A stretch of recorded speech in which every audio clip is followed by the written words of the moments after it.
everyone, how are you all? Hope you all are very good. Today's students, we are going to start our very first chapter of class 4, which is about food and nutrition. So students, आज हम लोग को different types of nutrients जो एक food के अंदर present होते हैं और हमारे ये फूड को एसेंशियल बनाते हैं, उनके बारे में पढ़ेंगे। खाने या डाइजेशन कैसे होता है, पूरा प्रोसेस के बारे में आज हम डिस्कस करेंगे। फूड की प्रिपरेशन कैसे करी जाती है, that all we have to discuss today about that in this.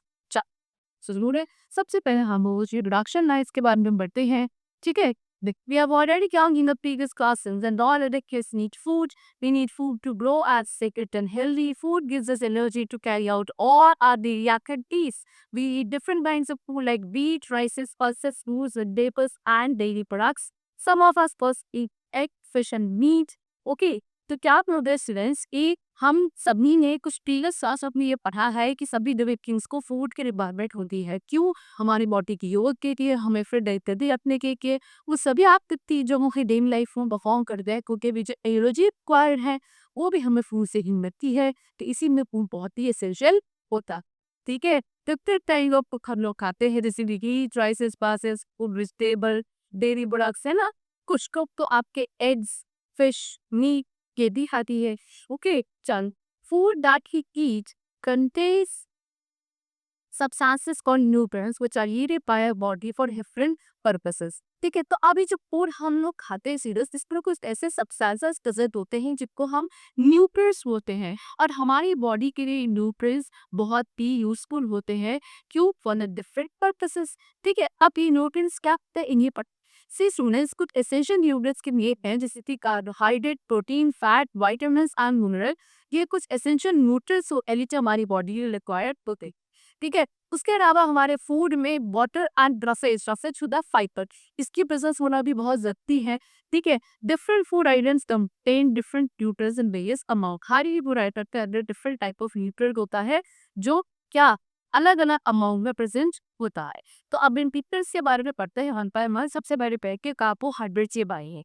Carbohydrates they are the main source of energy. We need energy to play work in things. Sugar and starch are the two basic carbohydrates. Sugar is present in honey, sugarcane, fruits, etc. Cereals like rice, Indian potato and maize, starch. तो carbohydrates उन्हें सबसे ज्यादा main source of energy माने जाते हैं। Energy चाहिए पे play, work, run के सभी आप किस्तों को कॉम करने की एनर्जी चाहिए जो कि हमको कार्बोहाइड्रेट से मिलती है। ऐसे पूर्ण मटीरियल जिनका कार्बोहाइड्रेट ज्यादा प्रसिद्ध होता है, काफी अच्छे सोर्स ऑफ एनर्जी माने जाते हैं।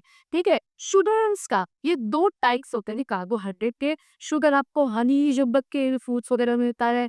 उसके अलावा साथ आपको किस्म मिलेगा सीरियल्स में, अनाज में, जैसे कि राइस, व्हीट, पोटैटो। ये सभी कुल मटीरियल से क्या होता है स्टूडेंट्स, स्टार्च प्रेजेंट होता है। ठीक है, पीपल वो more physical work need more carbohydrate. वो लोग जो ज्यादा फिजिकल वर्क करते हैं वो कार्बोहाइड्रेट की ज्यादा रिक्वायर्ड होता है। नेक्स्ट पे come to fats. Fats give us more energy than carbohydrates, such as oil, butter, ghee, and dried foods like almond, cashew nut, other sources of fat. Fat tends to keep our body warm. If we eat more fat that is needed, our body stores it and we may become heavy and flib. We must not eat too much fat as this unhealthy. Food that are rich in carbohydrate and fat are but energy killing food. So today's अब साथ से क्या क्या होता है, साथ की हमें एनर्जी की प्रोवाइड करते हैं। और अगर हम कंपैरिजन करें कार्बोहाइड्रेट के साथ तो फैट्स बहुत ज़्यादा एनर्जी प्रोवाइड करते हैं एज कम्पेयर टू कार्बोहाइड्रेट। जैसे कि ऑयल, बटर, घी, ड्राइड फ्रूट्स भी होते हैं, आलमंड, कैशू नट, ये अच्छे सोर्सेज हैं इसके फैट्स के। फैट्स हमारी बॉडी को वार्म रखने में हेल्प करता है। लेकिन अगर हम ज़्यादा फैट का कंजप्शन करते हैं जितनी हमारी बॉडी को रिक्वायर्ड है, उससे ज़्यादा अगर फैट का कंजप्शन होता है, हमारी जो बॉडी है को उस फैट को स्टोर कर लेती है हद तक।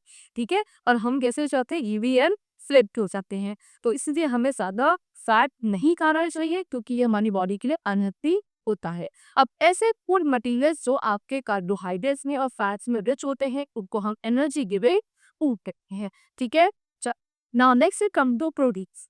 Proteins guys, so these proteins help us to grow. They are called the building blocks of the body. They also help to repair the damaged parts of the body. They need in a small quantity the carbohydrates. Growing children need more protein than mineral. Egg, fish, meat, cheese, bean, pea, milk, pulses that sources of protein. Food that are rich in proteins are for body building food. अब proteins का करने से protein हमारी body को grow करने में help करते हैं। ठीक है, इसलिए हम लोग को ब्रीदिंग ब्लॉक कर दे हमारे, ठीक है, ये हमारी बॉडी में जो डैमेज पार्ट है उनको रिटेन रहते हैं, ठीक। कार्बोहाइड्रेट से कंपेरिजन में उनको प्रोटीन की क्वांटिटी थोड़ी कम रिक्वायर्ड होती है, लेकिन जो ग्रोइंग चिल्ड्रन होते हैं उनको प्रोटीन ज़्यादा चाहिए होता है एज़ कम्पेयर टू इनर, जैसे कि egg, fish, meat, cheese, bean, pea, milk, pulses के अच्छे सोर्सेज है प्रोटीन्स के। और वो फूड मटेरियल्स जो जिनमें प्रोटीन ज़्यादा अमाउंट मिलता है, ऐसे फूड मटेरियल्स को हम लोग बॉडी बिल्डिंग फूड बोलते हैं। Next is vitamin, vitamins help our body to fight against diseases and help they are needed to keep us healthy. They are required in very small quantities. Vitamins are necessary in fruits and vegetables. Most of the vitamins with this over the pudding, we should therefore eat raw fruits and vegetables. Tip. So students, vitamins क्या करते हैं? हमारी body को fight करने हैं, diseases के against fight करने में हेल्प करते हैं।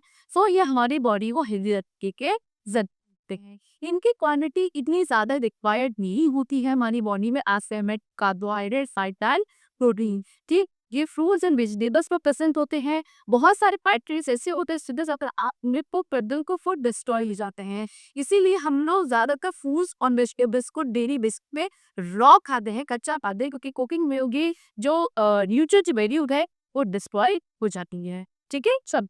नाउ नेक्स्ट पे कम टू मिनरल्स, ठीक है। See, minerals help in the formation of a teeth, bones, and blood. Calcium present in milk helps to make our teeth and bones strong. Iron present in green leafy vegetables helps to make blood in the body. Some other minerals needed by our body are potassium, sodium, and iodine. We get minerals from fruits, vegetables, meat, fish, and milk. Food rich with minerals and vitamins are for protective food. So students, हमारी body में teeth, bones, इन सब की formation के लिए minerals की requirement होती है। Blood की जो सेल्स होते हैं उनकी फॉर्मेशन के लिए मिनरल्स रिक्वायर्ड होते हैं, जैसे कि कैल्शियम जो कि मिल्क पर प्रेजेंट होता है, ये हमारे बोन्स एंड मसल्स की फॉर्मेशन करता है। आयरन जो कि हमारी ग्रीन लीफी वेजिटेबल्स जो होती हैं उनमें प्रेजेंट होता है, ये हमारी ब्लड की सेल्स की फॉर्मेशन के लिए इंपॉर्टेंट है, ठीक है। चलो कुछ और भी मिनरल्स है जैसे कि पोटेशियम, सोडियम, आयोडीन, ये भी हमारी बॉडी में रिक्वायर्ड है but in a very small amount, ठीक। ये मिनरल्स हमको fruits, vegetable, meat, fish and milk इन सभी मटेरियल से लेते हैं। अब ऐसे फूड मटेरियल्स जिनमें विटामिन्स एंड मिनरल्स ज्यादा अमाउंट में प्रेजेंट होते हैं किनको हम प्रोडक्टिव फूड्स बोलते हैं, ठीक है। सब now we come to next topic that is rough foods. तो यहाँ पे हमने अभी डिस्कस कर body building food, productive food के बारे में, एलर्जी के लिए फूड के बारे में। अब कुछ और भी फाइबर्स होते हैं जो हमारी फूड में प्रेजेंट होते हैं और हमारे डाइजेस्टिव सिस्टम को स्ट्रॉन्ग रखने के लिए इंपॉर्टेंट होते हैं, ठीक है। देखो, roughage in the fibre result to the food that we eat. It helps in proper functioning of the digestive system. It provides bulk to the food.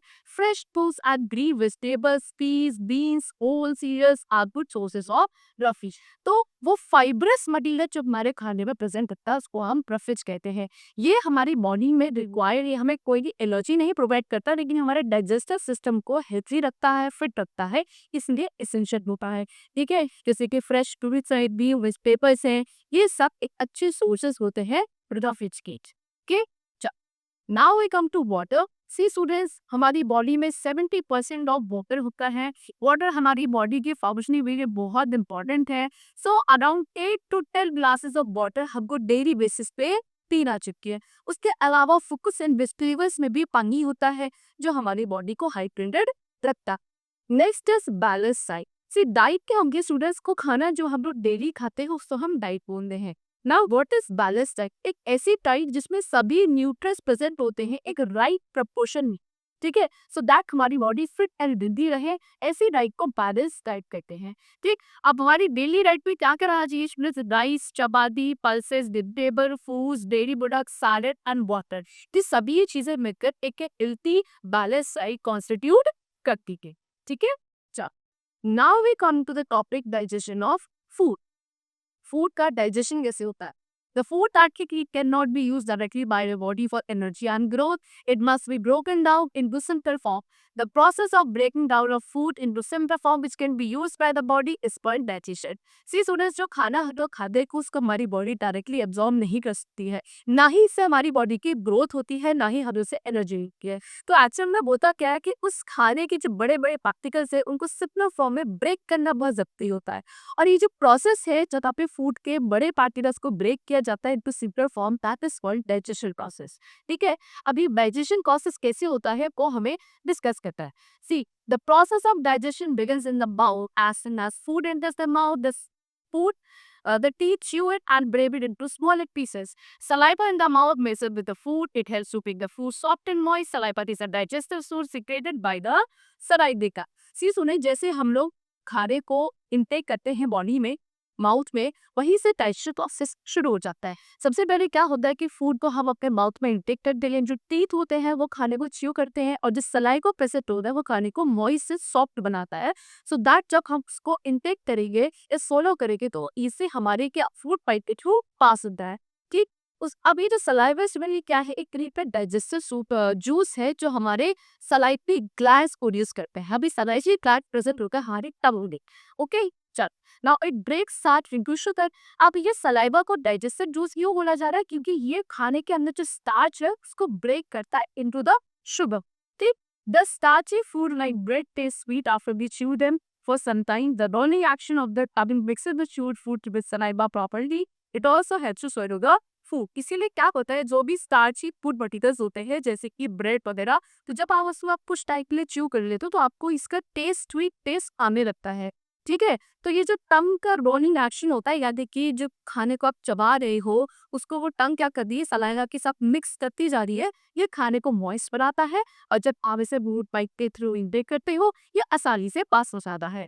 फिर खाना जो है, जो सोलर फूड है, जो हमने निगल लिया खाना, ये कहाँ पहुंचता है, ये पहुंचता है हमारे संपी। ठीक है, देखो the food swallowed after proper chewing passes through the esophagus, that is food part। esophagus food by होता है इसके food, वो जो swallowed food है को पास होता है और कहाँ जाता है, stomach। stomach क्या है, एक मस्कुलर बैग है। Food is turned and grounded into a fine paste and it digested juices and stomach amazed with the food are bread का proteins in central form। The food remains in stomach for about 4 hours।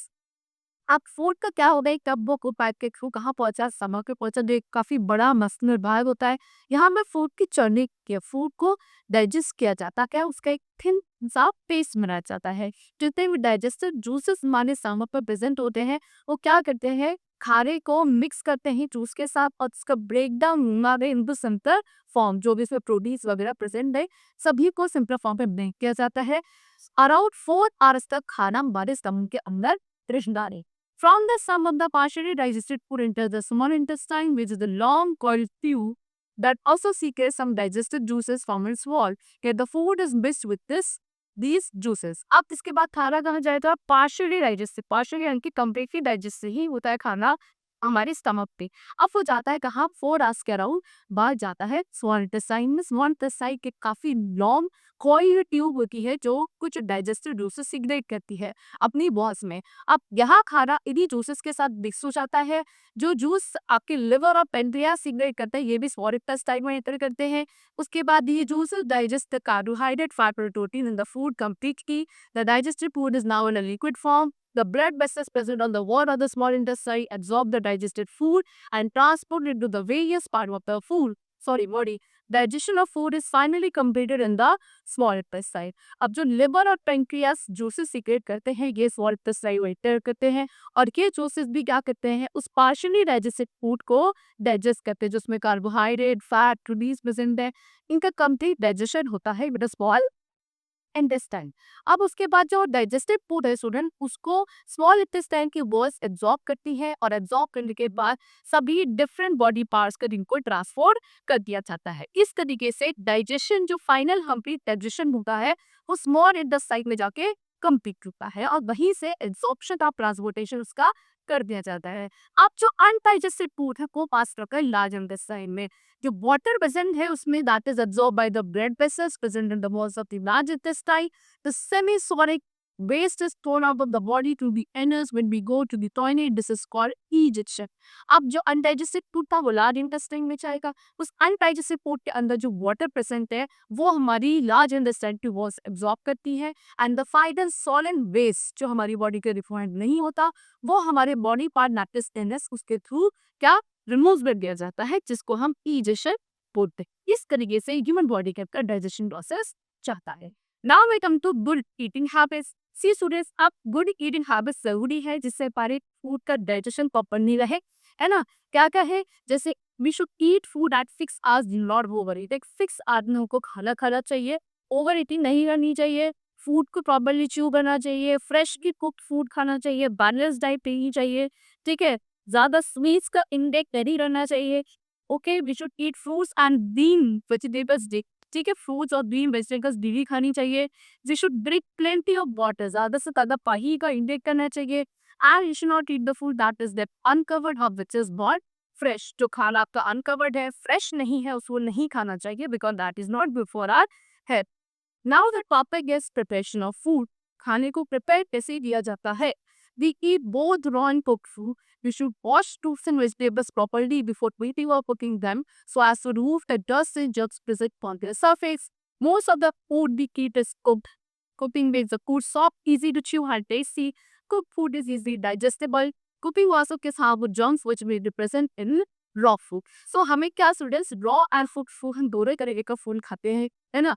जैसे कि fruits और vegetables को properly wash करते हैं, ठीक है? फिर उनको खाया जाता है। क्यों वॉश किया जाता है? So that is to be dust है, जर्म्स है को अच्छे से रिमूव हो जाए।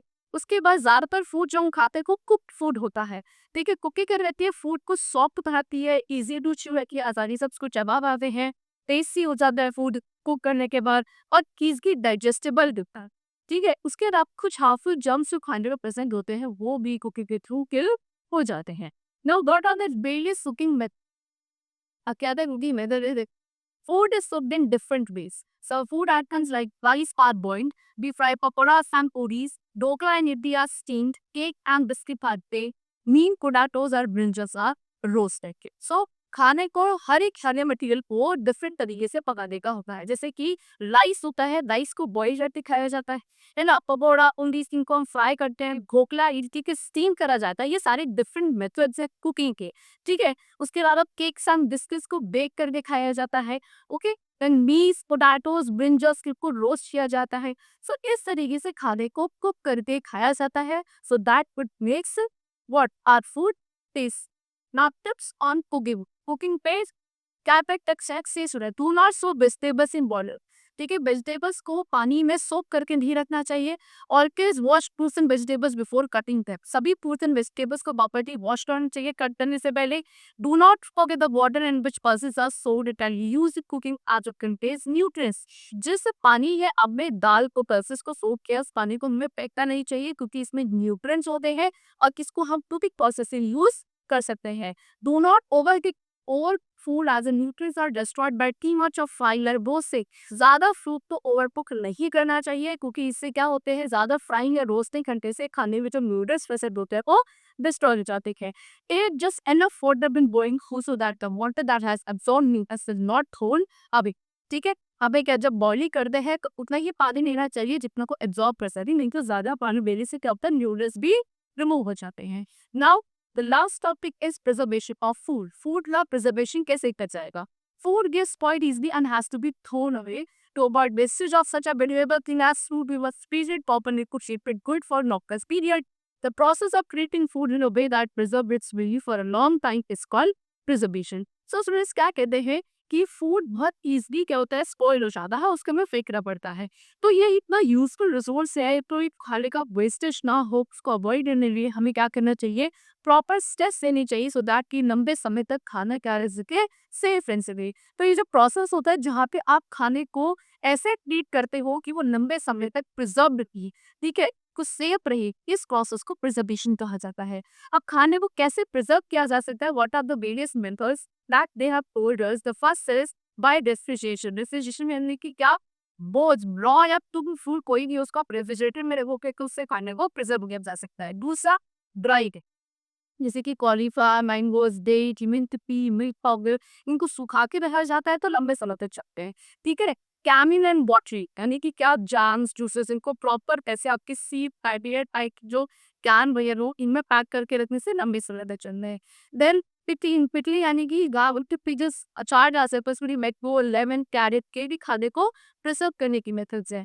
Then by storing air tight container that is pulses spices, अपने पल्सेस स्पाइसेस बेस वगैरह को एयर टाइट कंटेनर पे हम स्टोर कर सकते हैं, इसको दैट लंबे समय तक आपके प्रिजर्व भी। ओके, स्टूडेंट्स में कि हमें आपका चैप्टर कंप्लीट हुआ, हमने पूरा डाइजेशन प्रोसेस पढ़ा है ना, अंडर वेरियस न्यूट्रिएंट्स हमारी बॉडी के यूजफुल होते हैं, that we have discussed today the solve the chapter is complete. I hope you like you have understood it. We'll meet you very soon with the new chapter. Thank you everyone.